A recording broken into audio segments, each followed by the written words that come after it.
And how long is there a lot of preparation for that, or and how long did? Mentally, you have to go through a series of tests psychologically. Sure. Then you have to go through, they have to check you out physically, and if you meet the criteria, fortunately, I've got diagnosed at age 50, which is a little young. It's very young. It's very young. So I met the criteria. Right. Huh. And how long does the procedure take? 8 hours the first time, and you go in about 10 days later for a second run, which is really? about a 4 or 5 hour stint. Okay. Okay. All in all, it's a big undertaking, but it does help in many ways. It doesn't cure the disease. I have to emphasize, folks, that if you're thinking that getting brain surgery will cure this disease, it does not, but it helps in a lot of ways. You notice a difference right away? Yeah, I mean, I noticed that I could walk better, and I could, function a lot better. But if you're psychologically, I was hoping in the back of my mind that it would bring back my leg and my hand and my arm. Yes. The disease at this point does not affect this side of my body. It affects this side of my body. And I was hoping beyond hope that maybe it would come back, but unfortunately it didn't. And but you're on a lot less medication. oh yeah, Right. and that in itself Sure. is fantastic, because the side effects of Parkinson's medications, everybody's horror stories: upset stomach, Sure.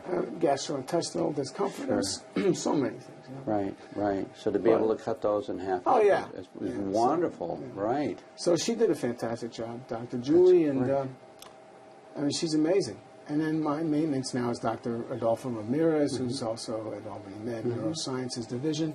He's a wonderful doctor, young, cutting edge, and he has, in fact, I believe, getting back to Dr. Galitza, she spoke at. She used me as an example. Yes. She brought me in one day and said, "This is what we did," and all that stuff. And she spoke at your. I think she spoke at Baptist, right? Yes. Dr. Ramirez is the man who programs my unit, my deep brain stimulation unit. It's called Medtronics. Medtronics is the company that makes it. Medtronics had reps there the day the doctor came in, but at any rate, my doctor can make me feel like the Energizer Bunny. Really? Race, and he brought me down to like Boris Karloff. Oh, really? Interesting. So, you'd be surprised what these things can do. But sure. In all, they try to keep it takes a while. An even keel. It takes several months for your brain to heal, the wounds to heal, and the trauma that you've undergone to heal. Sure. Once that's done, I'd say about maybe 6 months up the road, you start to feel improved, and there's a lot of wonderful, good results. That's fantastic to hear. That really is. Can you For me? Sure. Can you tell us a little bit about what has been the outgrowth of that surgery? The outgrowth is, my disease is advancing. I'm, in other words, maybe a year and a half ago, I wouldn't be having these tremors. But I still am positive that there will be a cure up the road, and I'm fighting like hell to try to get one. I'm with you there 100%. I know I was telling you, my dad suffered with Parkinson's, and I was hoping against all hope that they would find a cure. Yeah. And I know that Michael J. Fox his foundation has been very instrumental in raising money to try to find a cure, and I believe that we're going to see a cure in our lifetime. That's what they say. I'm praying. Yes. But anything we can do to expedite that by donating to research is where it's at. Absolutely. So getting back to the outgrowth of the disease, the basic outgrowth has been positive. The negatives are that my disease, no matter what, brain surgery, no brain surgery, Parkinson's advances. Sometimes it advances radically quick, sometimes it does it slow. In my case, it's starting to do it a little more quickly as of late. I'm not afraid, but I'm also very pragmatic.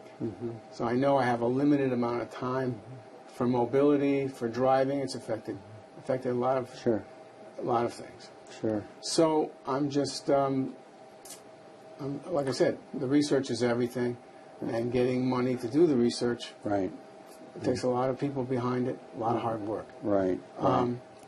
So I would say, if you're asking me about recommendation on it, unquestionably, it gives you more time. It buys you time. This disease is like a thief in the night. Comes in, strangles, you know. And I think that if you stay pragmatic and you know that you're a positive person in general and can keep that positive vibe, Yes. I think you can handle Yes. the adversity that the disease brings on Right. a little bit easier. Right. But in the last few years, it's affected my speech, it's affected my digestive system, it's affected my whole side of this body versus partial. Sure. So yeah, it's having its fun, but I'm going to fight back. Right. But you're a fighter, absolutely, and you will beat it right to the end. I'm confident of that. Yes. Absolutely.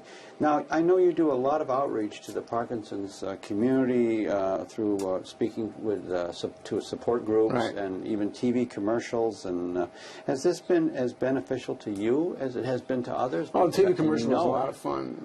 My doctors said, "Would you do a?" Actually, the marketing department of Albany Med called up and said, "Would you like to do a commercial?" I said, "Sure. Anything I can do to let people know about disease and how you deal with it." And, I personally haven't seen it. I'd love to see the commercial. Is it still airing? No, it ran for like 4 months during the winter of last year. I'd love to see it. Yeah, and it was fun. It showed me basically being examined by the doctors. Really? Okay. They put the meter on my DBS unit. Sure. It was a lot of fun.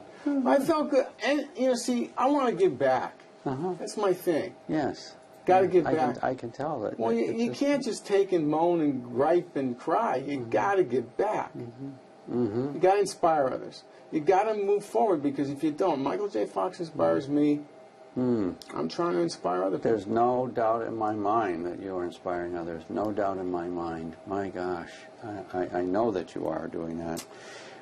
There's a benefit concert that's coming up in your honor on the 28th of September. Yes. And I think you have a flyer right there. I do. This is, it's called Boogie for Bob, is that right? Boogie That's for correct. Bob. Where- I don't know if where's it it will go? show on our camera or not, but you're holding it up there. It's called Boogie for Bob. It's going to be at the Linda in downtown Albany. Could you tell us a little bit more, or how people can get involved with that, or if they want to attend? Certainly. In May, I think it was my pal Jimmy Anderson, who's a very well-known promoter in the area for local bands, and his wife Trish took my gal Maureen and I out to dinner, and they said, "Oh, by the way, there's a benefit in your honor." I said, "What do you mean?" He had been talking about this for years, and I kept saying, "No. I'm not ready for a benefit. I'm not physically down enough." Or mentally down. Right. But as things have been going the past year or so, and I don't want to paint this picture by saying things are all, I want to say that things are still positive. I'm here. I made it here. You're here with me today. I drove. Absolutely. Right. I mean, it's not like my life, but I'm just saying that I know what's happening inside me. Yes. So basically, he said, before you should enjoy your friends coming together and playing music. That's what you do. You should enjoy it. Please let us help you.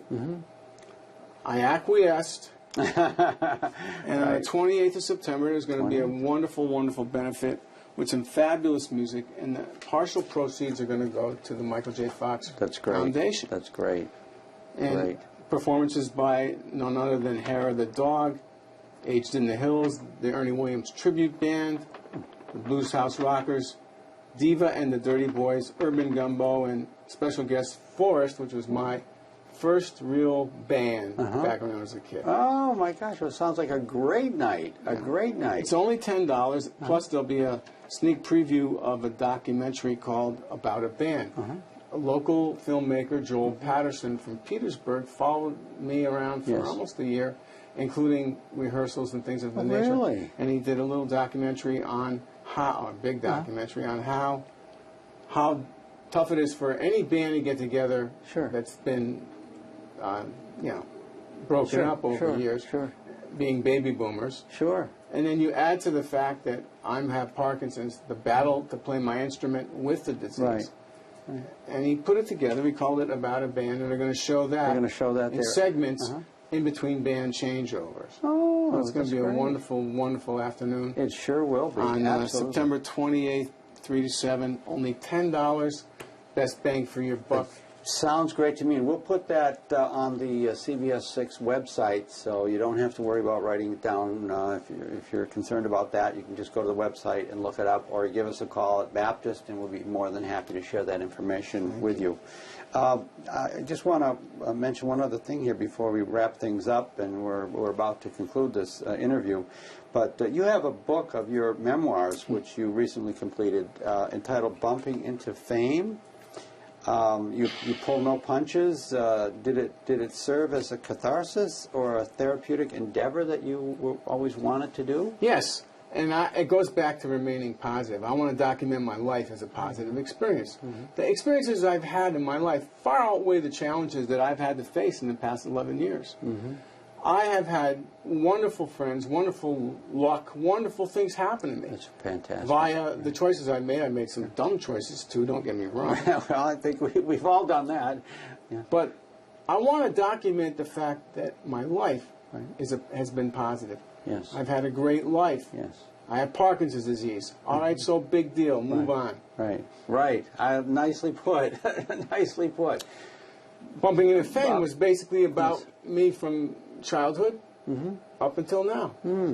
And all the people I met along the way, and not every single one. I hope if I left a few out, I apologize. Sure. But I wrote it as a manuscript. I had a copywriter just about 2 months ago, and I'm looking for a publisher.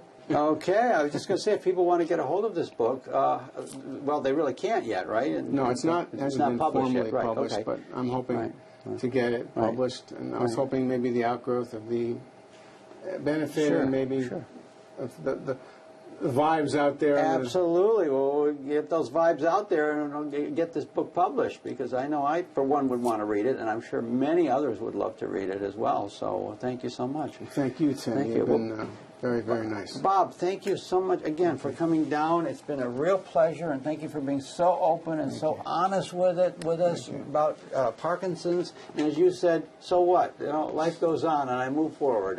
I really appreciate that so much. Move sideways. So there you go. All right, thank you, everybody. Did it come off okay? It's great. Thank you, everybody, for joining us. We'll see you next month.